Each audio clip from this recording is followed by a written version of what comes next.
دنیا کی بڑی عدالت عمران خان کے لیے بول اٹھی، آخر ایسے کیوں ہوا؟ بھارت کے اندر قرآن کی اور ہمارے پیارے نبی محمد صلی اللہ علیہ وسلم کی گونج، وہاں پہ کیا کہا گیا؟ مخصوص نشستوں کا کیس، جج برس پڑے، طاقتور پھر پھنس گئے، بلاول کی عجیب منطق۔ آج کے گورکھ دندا میں اس پر بات کریں گے۔ السلام علیکم، آپ دیکھ رہے ہیں گورکھ دندا، ابرار قریشی آپ سے مخاطب ہوں۔ یہ کائنات جو ہے، اس کی جو وجہ تخلیق کائنات ہیں، ہمارے پیارے آخری پیغمبر حضرت محمد صلی اللہ علیہ وسلم، اگر ان کا اس سٹوری میں ذکر ہے تو ان کا ذکر سب سے پہلے ہونا چاہیے۔ ایک ہندو نے بھارت کے اندر سیاستدان نے بات کرتے ہوئے قرآن کا حوالہ دیا اور ہمارے پیارے نبی کی مثال جو تھی وہ دی، ان کے الفاظ کو کوٹ کیا اور کیا کہا؟ چاہے وہ ہندو مذہب ہو، سکھ ہو، عیسائی ہوں، یا دین اسلام ہو یا اس کے پیروکار، ہر دنیا کا مذہب جو ہے، اور بالخصوص قرآن کے اندر کہا گیا، اور مسلمانوں کے آخری نبی حضرت محمد صلی اللہ علیہ وسلم نے کہا کہ ڈر اور خوف کسی کا نہیں ہونا چاہیے، اور ڈر اور خوف کے بغیر زندگی گزارنی چاہیے۔ وہ کیا کہتے ہیں؟ راہل گاندھی کے الفاظ کس طرح کے ہیں اور کیوں انہوں نے ایسے کہا، اور جو کچھ کہا، یہ اس دور کا اتنا بڑا فلسفہ ہے کہ آپ حیران ہو جائیں گے کہ ایک طرف جو ہمارے پاکستان، اسلامی جمہوریہ پاکستان کے مسلمان ہیں، وہ اگر کوئی عمران خان یا کوئی شخص سیرت النبی کی بات کرے، ریاست مدینہ بنانے کی بات کرے، یا نبی کی سنت کو بیان کرے، یا قرآن کی آیتوں کو بیان کرے، تو پتہ ہی کیا کہتے ہیں؟ یہ مذہب کا استعمال کر رہا ہے سیاست کے اندر۔ تو بھارت کے اندر ایک نئی مہم جو شروع ہوئی، پہلے میں اس کے الفاظ آپ کے سامنے رکھوں تو قرآن پاک میں بھی کہا گیا کہ ڈرنا نہیں ہے۔ راہل گاندھی نے بھارت میں نئی کمپین ڈر سے آزادی شروع کر دی، اور راہل گاندھی کا بھارتی لوک سبھا میں تقریر کے دوران قرآنی آیات اور رسول کریم صلی اللہ علیہ وسلم کی تعلیمات کا حوالہ دیا۔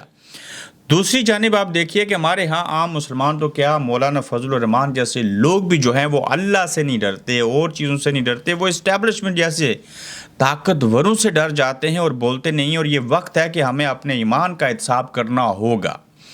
دیکھیے کہ عمران خان جب کہتا ہے کہ ایاک نعبد و ایاک نستعین، یہاں بات ختم، ہم اللہ ہی کو مانتے ہیں اور اسی کی عبادت کرتے ہیں اور اسی کے سامنے جھکتے ہیں اور اسی کے سامنے جھکیں گے، اس کے سوائے کسی کے سامنے نہیں جھکیں گے۔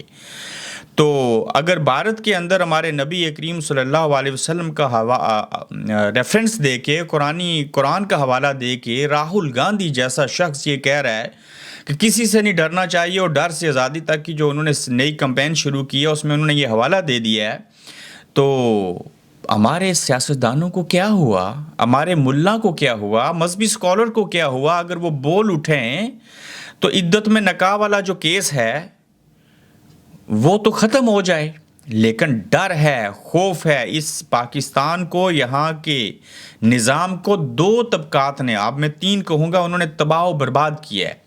سب سے پہلا ملٹری اسٹیبلشمنٹ، اس کے بعد سیاستدان، اور پھر علماء اکرام۔ انہوں نے اپنے اپنے رنگ کی داڑیاں رکھی، اپنے اپنے رنگ کی پگڑیاں پہنی، انہوں نے اپنے اپنے جو لوگ تھے ان کو تفرقہ بازی میں تقسیم کیا، پہلے سنی وابی شیعہ، پھر ان کو لے کے گئے مختلف درباروں میں، مختلف کلرز کے اندر، مختلف مساجد کے اندر، اور ڈیوائیڈ اینڈ رول کیا ان لوگوں نے، اور دین پورا اس لیے نہ بتایا، قرآن کی آیت کا پورا ترجمہ اس لیے بیان نہ کیا کہ ان لوگوں کو سمجھ آ گئی تو یہ کیوں چڑھاوے چڑھانے آئیں گے۔ باتیں بہت کی جا سکتی ہیں اس کے اوپر، لیکن بھارت کے اندر ڈر سے آزادی کی جو کمپین چلی ہے، اس کو حقیقی آزادی، پاکستان کے اندر تحریک چلی اور وہاں سے ڈر سے آزادی کی تحریک چل رہی ہے۔ آپ دیکھیے کہ جس دین کو ہم ماننے والے ہیں، بن دیکھے نبی اور خدا کے اوپر ایمان رکھنے والے ہیں، ان کے تو اپنے سامنے پڑے ہوتے ہیں، وہ غیر مسلم ہو کے ہمارے نبی کی تعلیمات کی مثال دیتے ہیں اور ہماری روحانی کتاب کا حوالہ دیتے ہیں، اور کہتے ہیں کہ ہم اس کو لے کے آگے بڑھیں گے، اور وہاں کی پارلیمنٹ کے اندر تقریر کرتے ہوئے راہل گاندھی ایسے کہتا ہے۔ تو ہم جب یہ بات کریں تو آپ کہتے ہیں کہ یہ مذہب کا استعمال کرتا ہے۔ بھائی جان، آپ نے کس کے اوپر کون سی کیسی